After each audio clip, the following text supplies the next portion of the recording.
Hello hello मेरे प्यारे प्यारे दोस्तों, आपका मेरे चैनल में स्वागत है।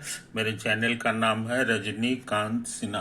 ये यूट्यूब का चैनल है और अभी जो वीडियो तुम देख रहे हो उसका थंबनेल है BIT topper in ₹500।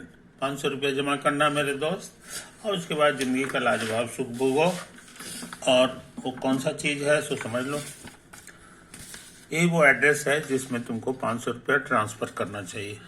Rajinikanth Sinha, ये IFSC कोड है बैंक का, कैनरा बैंक का CNRB नंबर है। ये मेरा अकाउंट नंबर है, इसी में 500 रुपया ट्रांसफ़र कर दो मेरे दोस्त। ये गुरु दक्षिणा है, समझे कि नहीं? ये गुरु दक्षिणा है, ये इसको फी मत समझ लेना, समझे कि नहीं? ये चीज़ समझ लो। तो अब हम सोचते हैं बिना लेट किए हुए हमें क्या करना चाहिए। ये मेरा लेक्चर नंबर 242 है, 242 है। तो इसमें जो है हम पायो सावर्ट लॉ के बारे में कुछ जानना चाह रहे हैं। एक और है लॉरेंज फोर्स लॉ, है कि नहीं? ये दोनों लॉ हम बता चुके हैं। तुम्हारे सहूलियत के लिए हम फिर से बता दें। इसका कहना है कि कोई चार्ज है, इसमें वेलोसिटी है और इसमें पहले से मैग्नेटिक फील्ड है, मैग्नेटिक फील्ड भी है, समझे कि नहीं? तो ये एक प्लेन बना लो जिसमें ये दोनों vector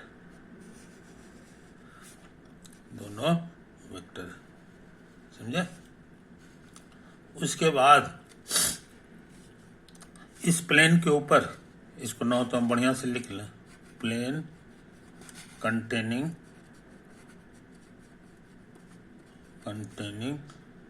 vector B and vector B। V और B दोनों जो है इसी में लाई करता है। इस प्लेन के ऊपर नॉर्मल डाल दो, है ना? तो नॉर्मल का दो डायरेक्शन होगा, एक ऊपर की ओर होगा, एक नीचे की ओर होगा, है कि नहीं? उसमें से एक ठो सेलेक्ट करना है, तो कैसे सेलेक्ट करते हैं सो समझ लो। कल्पना करो कि तुम अपना दाहिना हाथ को इधर से घुमाते हो, उंगली को ऐसे करके घुमाते हो B से B की ओर। कौन सा? तो राइट हैंड, दाहिना हाथ, बायां नहीं। तो अंगूठा तुम्हारा जिधर होगा वही डायरेक्शन लेना है। तो जाहिर है ऐसे घुमाओगे तो अंगूठा तुम्हारा ऊपर की ओर होगा। तो यही जो है डायरेक्शन हम शो कर दें, यही है, यही वो डायरेक्शन है जिस डायरेक्शन में एक फोर्स लगता है, और इसी फोर्स का नाम है लॉरेंज फोर्स। तो ये फोर्स तब पैदा होता है जब दो चीज हो, तीन चीज हो। एक चार्ज हो और वो मूव करता हुआ हो, उसकी वेलोसिटी हो, और ये जो है B हो गया। तो ये नॉर्मल है इस प्लेन पर, इसका मतलब ये सब के साथ 90 एंगल बना रहा है। इसके साथ भी 90 एंगल बनाएगा और इसके साथ भी 90 एंगल बनाता है, समझे? इस प्लेन पर नॉर्मल होने का यही मतलब हो गया। और ये फोर्स कितना के बराबर होता है? तो ये जो है Q times V cross B के बराबर होता है। ये कैलकुलेट कर दो, उतना ही फोर्स लगता है, समझे कि नहीं? तो ये लॉ जो है एक्सपेरिमेंट से पैदा हुआ है और इसको खोजने वाले हैं लॉरेंज साहब। लॉरेंज लॉ के नाम से मशहूर है, समझे? अच्छा, और दूसरा लॉ क्या है सो समझ लो। ये पहला लॉ हो गया, लॉ नंबर 2। लॉ नंबर 2 का कहना है कि मान लो कि हमारे पास कोई वायर है और इसमें जो है करंट मूव कर रहा है। इसको कह दो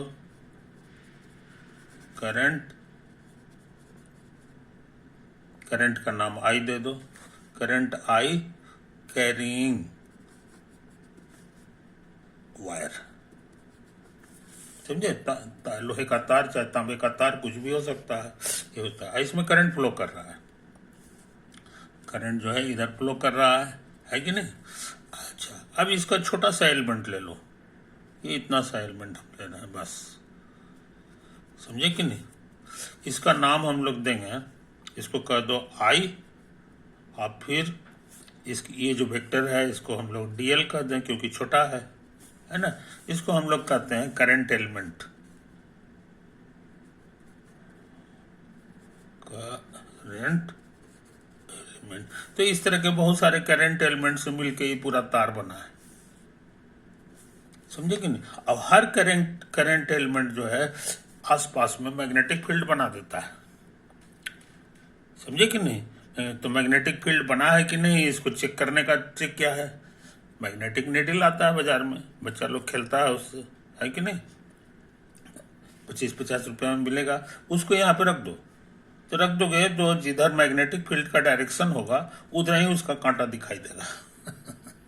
तो इस तरह से पता चल जाता है कि मैग्नेटिक फील्ड, समझे कि नहीं। अब कहो कि हो सकता है कि धरती में भी तो मैग्नेटिज्म है, उसके कारण भी तो असर करता है, तो हम लोग हो सकता है दोनों के कारण हो। लेकिन अगर हम आई करंट को ज्यादा कर दें तो इसका मैग्नेटिक फील्ड ज्यादा हो जाएगा, और धरती के कारण जो मैग्नेटिक फील्ड है वो नेग्लिजिबल हो जाता है। इसीलिए कांटा जो दिखाता है वो इसी के कारण दिखाता है, धरती को नेग्लिजिबल हो जाता है, धरती का तो बहुत कम होता है मैग्नेटिक फील्ड, यही चीज है, समझ लो। तो इसमें हम एक तो पॉइंट ले रहे हैं, इसमें हम एक पॉइंट ले रहे हैं, एक चीज, और हम जानना चाह रहे हैं कि यहां पर ये एनी पॉइंट है, यहां पर कुछ समान नहीं है, any point in the neighbourhood of wire, neighbourhood of wire, कहीं पर ले लिए, है कि नहीं। अब कैलकुलेशन करने के लिए यहां से यहां मिला दो तो एक वेक्टर मिलेगा, है कि नहीं। ये एलिमेंट्स है, इसको मिला दो, इस वेक्टर को हम लोग कह दें आर वेक्टर, और इसका जो मैग्नीट्यूड होगा इसको हम लोग क्या कहते हैं, ये तुम जानते हो, आर खाली कहते हैं, आर मीन्स हो गया इसका मैग्नीट्यूड, समझे। अब यहां पर जो मैग्नेटिक फील्ड होगा उसको हम लोग बी से डिनोट करेंगे, खाली बी से नहीं करेंगे इसलिए कि छोटा सा एलिमेंट है, और इसके कारण जो होगा वो मैग्नेटिक फील्ड भी छोटा होगा, तो उसको हम लोग डीबी कर दो। तो डीबी का फॉर्मूला क्या होता है ये समझ लो, उसका फॉर्मूला होता है म्यू नॉट बाई 4 पाई और आई और डीएल, ये वेक्टर हो गया, और क्रॉस ये वाला वेक्टर है, और डिवाइडेड बाई आर क्यू, ये खतरनाक फॉर्मूला है, समझे कि नहीं। उतना ही ये चीज होता है। अब पूरे पूरे पूरे तार के लिए जब करना होगा तो इंटीग्रेट कर देंगे इसमें, ये तो छोटा के लिए हो गया। तो अच्छे लड़के इसको याद कर जाते हैं।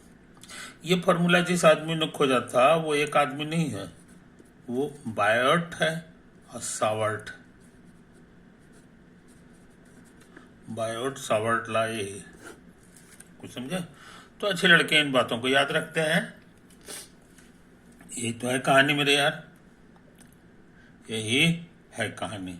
तो मैग्नेटिक फील्ड जो है पैदा कर देता है करंट, अगर हमारे पास जो है चार्ज मूव कर रहा है, समझे कि नहीं। तो ये चीज समझ लो, अब जितना पढ़ाई है उसमें चार्ज तुम्हारा रुका हुआ नहीं है, रुका हुआ चार्ज का जितना पढ़ाई है वो इलेक्ट्रोस्टैटिक कहलाता है, जो तुम पढ़ के आए हो। और यहां से जितना भी पढ़ाई है उसमें चार्ज मूव करेगा। करंट का भी वही हाल है कि जब करंट फ्लो करेगा तो इसके अंदर जो चार्ज है वो मूव करेगा, है कि नहीं। तो सब मूविंग चार्ज की ही पढ़ाई है, ये पूरा पढ़ाई तुम्हारा मूविंग चार्ज। इसके लिए मूविंग चार्ज चाहिए और मैग्नेटिक फील्ड चाहिए, और ये सिखा रहा है कि सिर्फ करंट से कैसे भी पैदा होता है, ये उसकी कहानी है। तो दोनों एक दूसरे का कंप्लीमेंट्री हो गए।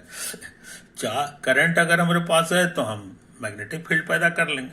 अब मैग्नेटिक फील्ड ऐसे परमानेंट मैग्नेट से भी पैदा होता है, लोहा का बना हुआ जो मैग्नेट तुम देखते हो, चवन्नी अठन्नी को जो है उठा लेता है, वो परमानेंट मैग्नेट कहलाता है। तो वो एक पुराना तरीका हो गया। आज नया तरीका ये है कि किसी तार में तुम ये जो है किसी तार में जो है तुम इसको कर दो, तो ये जो है यहाँ पर मैग्नेटिक फील्ड, अब मैग्नेटिक फील्ड पैदा हो गया तो ये कोई भी मूविंग चार्ज होगा तो ये फोर्स महसूस करेगा। तो ये बता रहा है कि बी अगर तुम्हारे पास है तो अब कोई भी चार्ज है तो इस पर फोर्स पैदा कर देंगे। इसी फोर्स का लोग जो है फायदा उठाता है बहुत सा, जितना तरह का छोटा मोटा मशीन है ना, उसमें यही सब दोनों ट्रिक लगा लगा के काम किया जाता है। अच्छा, अब तुमको जरूर लग रहा होगा कि इसका शेप अगर हम चेंज करें तार का, तब जो बी निकलेगा पूरे तार का वो बदल जाएगा। मान लो सीधा सीधा तार है, एक हो गया कि नहीं, ये जो है घुमा हुआ तार है, तो सब हर हालत में बी जो है सेम नहीं होगा। मैंने मैग्नेटिक फील्ड तुम तरह तरह का बना सकते हो with the help of wire. ये एक बहुत लाजवाब बात पता चला है कि नहीं। ओके, तो इससे जो है क्रांति आ गई और जो है 1900 के बीच में जो है बहुत सारे साइंटिफिक चीजें एडवांसमेंट हुई। तो अभी हम कैसा तार ले रहे हैं सो समझ लो। अभी हम तार ले रहे हैं तुम्हारा ये वाला,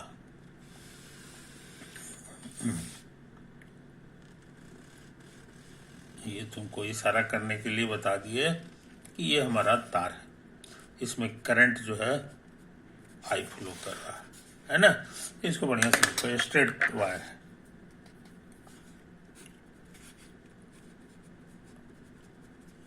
current I carrying straight wire है ना। और एक पॉइंट ले रहे हैं, यही है पी पॉइंट, जिसका मैग्नेटिक फील्ड हम जानना चाह रहे हैं।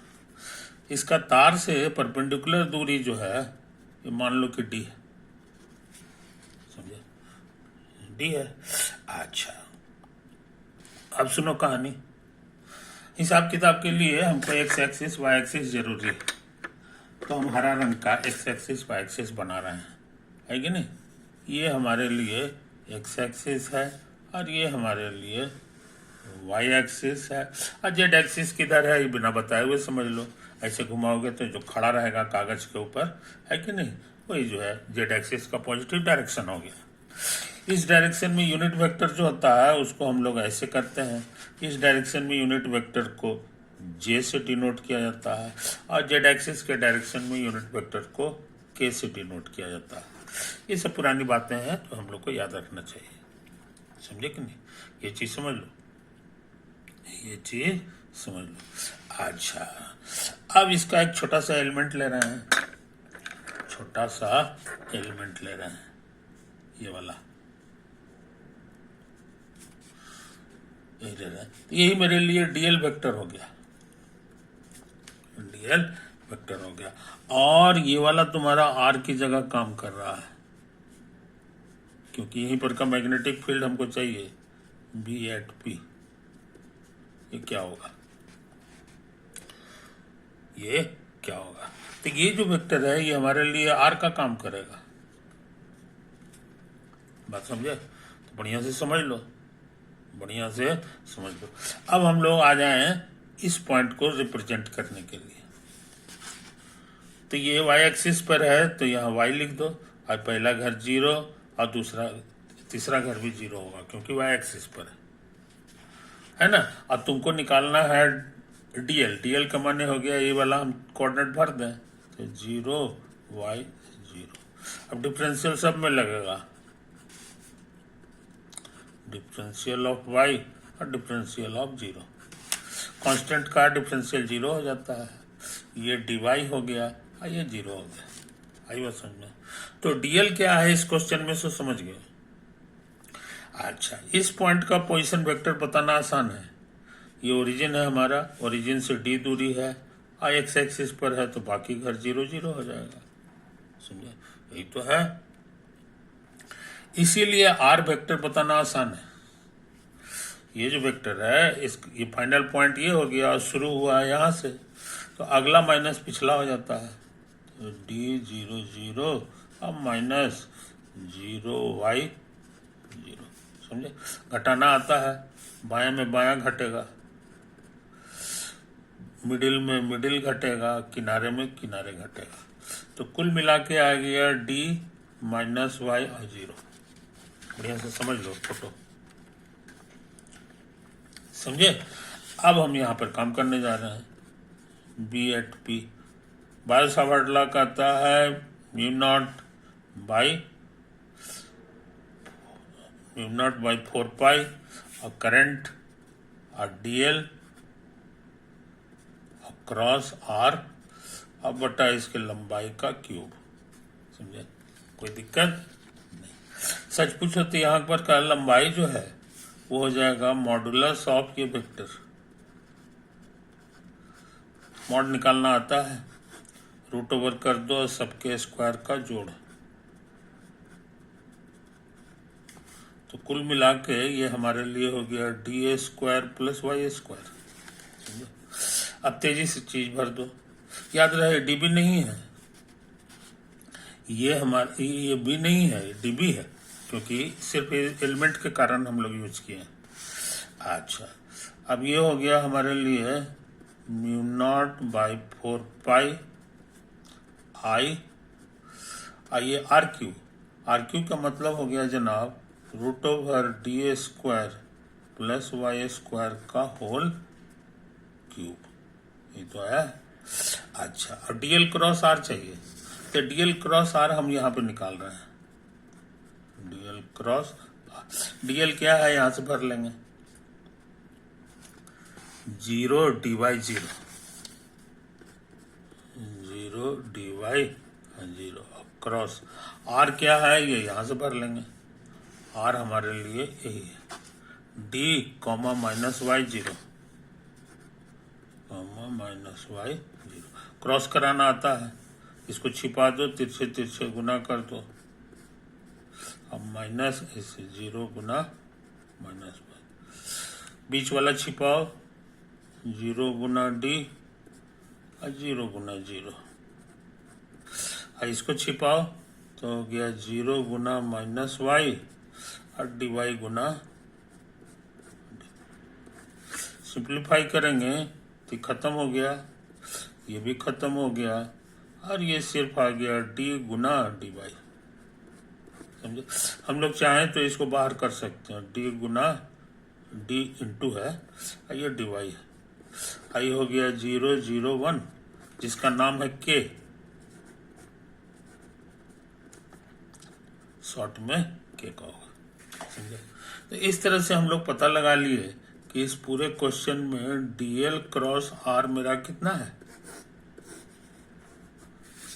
तो अब भरने की बारी है। डीएल क्रॉस आर की जगह लिखो डी और गुना डी वाई। समझे? इस तरह से हम लोग ये निकाल लिए।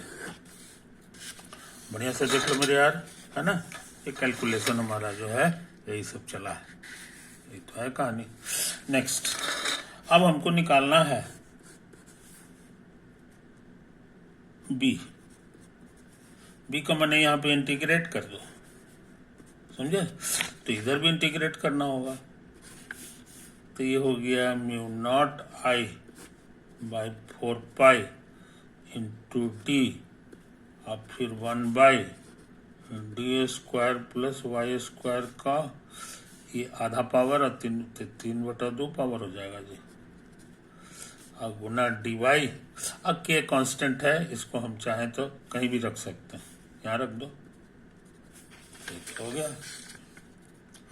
अच्छा, हमको काम करना है पूरे वायर के लिए, whole infinitely long wire, infinitely long wire. समझे? ये पूरा कहीं खत्म नहीं होता है, नहीं नीचे खत्म होता है, न ऊपर खत्म होता है। तो यहाँ भी डिफरेंशियल ऑफ वाई है, तो वाई हमको लिखना होगा। वाई सबसे नीचे आएंगे तो वाई हमारे लिए माइनस इन्फिनिट होगा और वाई हमारे लिए प्लस इन्फिनिट होगा, ठीक है नहीं? अब तेजी से काम करें तो ये पूरा कांस्टेंट हमारा बाहर आ गया, mu naught I D by 4 pi times के। है कि नहीं। और ये इंटीग्रेट करना अभी बाकी रह गया, y बराबर माइनस इन्फिनिट से y बराबर इन्फिनिट हो गया, d square plus Y square और 3/2 और डी वाई। अच्छा, अब हमको मैथ लगाना होगा, मैथ का बुद्धि है कि नहीं।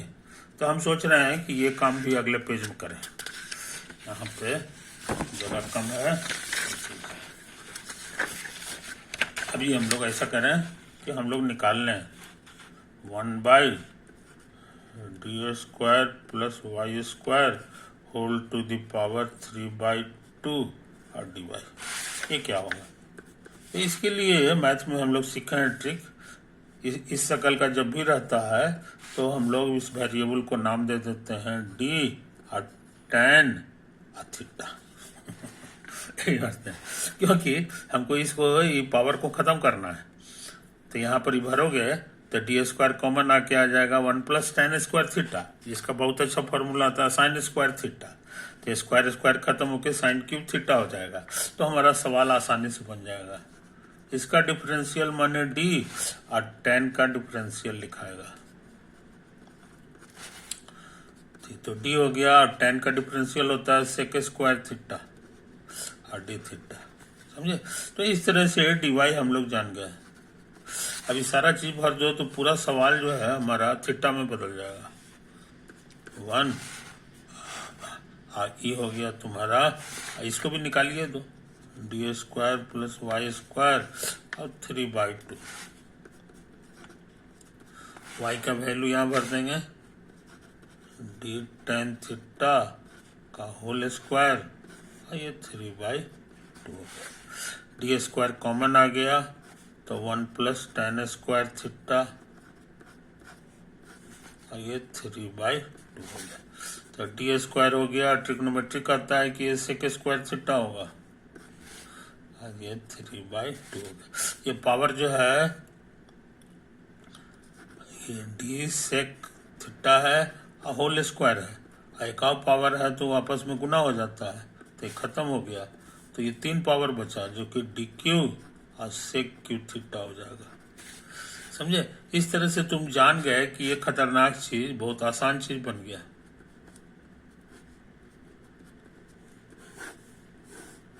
तो सब्स्टिट्यूट करने से यही सब फायदा होता है। तो इसको हटा करके ये लिख दें,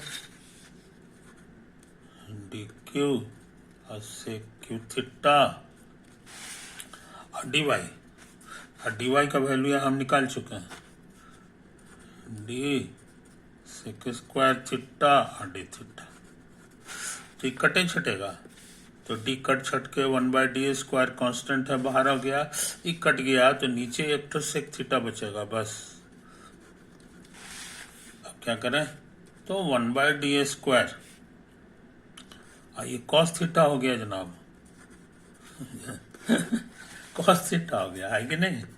अच्छा, कॉस थीटा का एंटी डेरिवेटिव याद होगा, साइन थीटा होता है, बस साइन थीटा होता है कि नहीं? अच्छा, तो इस तरह से हम लोग इसका आंसर जान गए।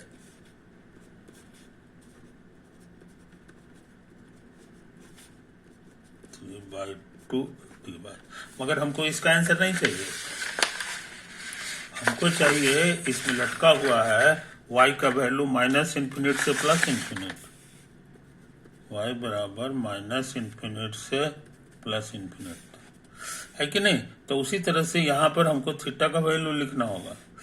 माइनस इन्फिनिट होगा तो थीटा क्या होगा सो समझ लो। ये सबसे नीचे जिसे जाएंगे, कहाँ गया हमारा फॉर्मूला? ये देखो यही है, समझे? ये तो है। तो y को माइनस इन्फिनिट अगर हम करते जाएंगे, अच्छा जरा से एक काम और कर लो। ये तो कोई इवन फंक्शन है ना? तो जैसा फोटो ओरिजिन के दाहिना साइड होगा वैसा ही फोटो बाएं साइड होगा। इसलिए इंटीग्रल को हम लोग चाहें तो 0 से इन्फिनिटी भी लिख सकते हैं और दुगना करते हैं।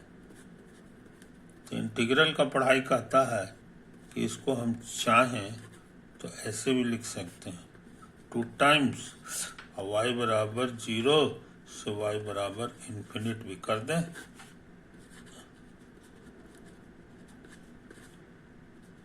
कारण जो है बहुत सिंपल है कि y पे इवन पावर है, इट हैज इवन पावर, समझे? हाँ, ऑड पावर रहता तो पूरा जीरो हो जाता है, समझे कि नहीं? इस चीज को समझ लो, ये इंटीग्रल के पढ़ाई से आता है। तो कहने का मतलब क्या हुआ जनाब कि म्यू नॉट आई डी, आई कटे छटेगा, 2 पाई हो गया और के हो गया, और ये कितना होगा इसमें हम लोग रुक जाए। तो यहाँ पर y बराबर 0 वाला खाली कैलकुलेट करो, क्योंकि तुमको उसी से काम चल जाएगा। तो 0 वाला कंप्लीट करोगे तो यहाँ फोटो देखो, y 0 तब होगा जब थीटा 0 है, क्योंकि tan 0 0 होता है। अच्छा, और y इन्फिनिटी तब होगा जब 90 डिग्री हो, क्योंकि tan 90 इन्फिनिटी हो जाता है, इसीलिए थीटा बराबर π/2 तक जाएगा।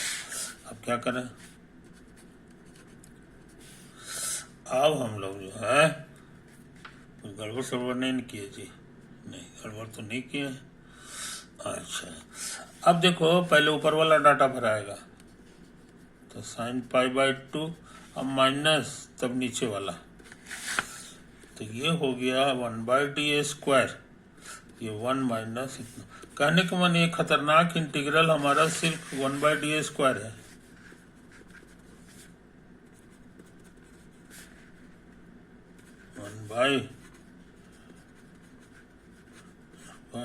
टू द पावर 3/2 dy, इसको स्टार कर दो। और अभी तुमको इसी की जरूरत है, इसको बढ़िया से देख लो मेरे यार, कोई चीज छूटे नहीं, है ना? कैसे कैसे कैसे कैसे कैसे कैसे बुद्धि लगा लगा के यहाँ किए, हमको इसी की जरूरत थी। तो इसका आंसर आ गया 1/d², बस। और यहाँ पे बगल में लिख दो फ्रॉम स्टार, स्टार का माने हम यहाँ जो काम किए हैं। अब हम आंसर के नजदीक हैं, एगो डी कटेगा तो आ गया mu not I/2 into 1/d, बस। अब के हो गया, डायरेक्शन बता रहा है, ये ना भी लिखें तो चलेगा।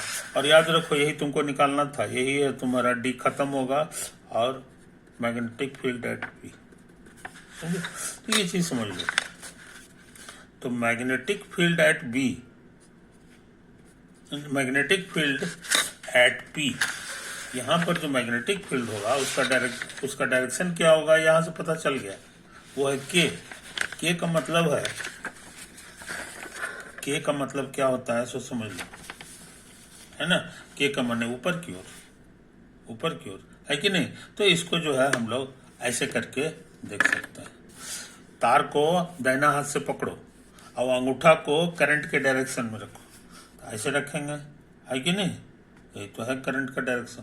तो इसका मतलब हो गया कि मैग्नेटिक फील्ड हमारा जो है ये वाला पॉइंट पे आ रहा, तो हमको लग रहा है कहीं गड़बड़ किए हैं, क्योंकि प्रैक्टिकल के अनुसार इसका नीचे आ रहा है, और जबकि फाइनल आंसर हमारा ऊपर की ओर आ रहा है कि नहीं? इसलिए एक माइनस का कहीं गलती किए होंगे, ये जो है हमको को देखना जरूरी है, देखना जरूरी। पकड़ा गया पकड़ा गया हमारा गलती। ये देखो यहाँ पर एक माइनस था, है कि नहीं? ये माइनस छूट गया है, ये माइनस छूट गया, तो ये माइनस यहाँ रख दो, तो ये माइनस डी हो गया, है कि नहीं? तो ये तुम्हारा माइनस है। तो कहने का माने ये के वाला जो है ये माइनस वाला पार्ट, इस तरह से ये हो गया, तो ये माइनस हो गया। ये कहने का माने ये जेड एक्सिस तो हमारा ऊपर की ओर है इस फोटो में, जेड एक्सिस, लेकिन उसका नीचे की ओर होगा। अब वैसे भी जो मोटा मोटी मिस्त्री लोग जो काम करता है वो ऐसे ही निकाल लेता है, मैथ तो लगाता नहीं है ना? सीधे कहेगा कि करंट किधर जा रहा है जी, तो उधर अंगूठा उधर रखेगा और हाथ को ऐसे करके तार को पकड़ेगा, तो तार पकड़ेगा तो इधर जो है उंगली नीचे की ओर चला जाता है कि नहीं? इसलिए यहाँ पर मैग्नेटिक फील्ड नीचे की ओर होगा, बिना मैच लगाए हुए वो ऐसे करके लिखेगा, बस दागी लगा देता है। ये कटकुट दाग ही इशारा करता है कि मैग्नेटिक फील्ड का डायरेक्शन कागज के नीचे की ओर है, समझे कि नहीं? और कागज के ऊपर की ओर रहता है तो उसमें ऐसे करके बूंदा मार देता है, बूंदा मारता है, तो यही उन लोग का निशानी है। और ऐसे हम लोग बायो-सावर्ट लॉ से भी हमारा वही रिजल्ट आया है, ऐसा नहीं है कि अलग आया है। इसलिए बायो-सावर्ट लॉ भी सही है, मिस्त्री का जो अपना तरीका है वो भी सही है, समझे कि नहीं। तो हम लोग ये फॉर्मूला को भूलते नहीं है, याद रखते हैं। ये म्यू नॉट बाई 4 पाई कर दो तो यहाँ 2i हो जाएगा और बाई d हो जाता। तो ये तो हमेशा याद रहता है, और इसी को खाली याद रखना पड़ता है, इसी को याद रखना पड़ता है 2i बाई d। i भी तो हमें हर क्वेश्चन में ही रहता है, इसीलिए हिसाब किताब बनाते समय हम लोग ऐसे ही काम करते हैं, समझे। तो आज बहुत इंपॉर्टेंट काम किए मेरे यार, कि तार अगर है यहाँ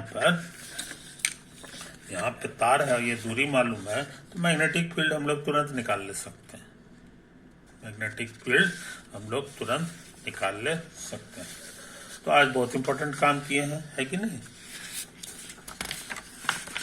ऐसा करो, इसको जो है बढ़िया से देख लो।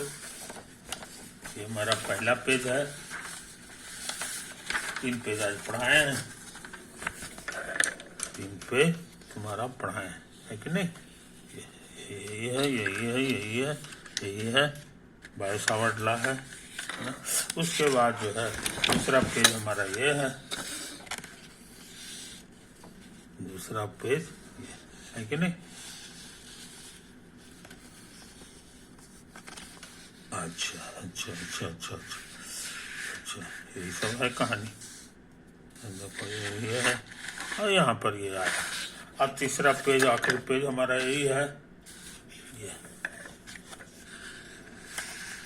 तीसरा पेज में हमको ये कैलकुलेट करना था, रफ में वाला काम किए हैं। ये एक्चुअली एक तरह का रफ है कि नहीं, कि कैसे मैथ से ये आता है, इसी बहाने मैथ भी सीख लिए। ये क्वेश्चन तुम्हारा मैथ के लिए बहुत इंपॉर्टेंट है यही था। तो यही सब चीज़ है। Okay, bye.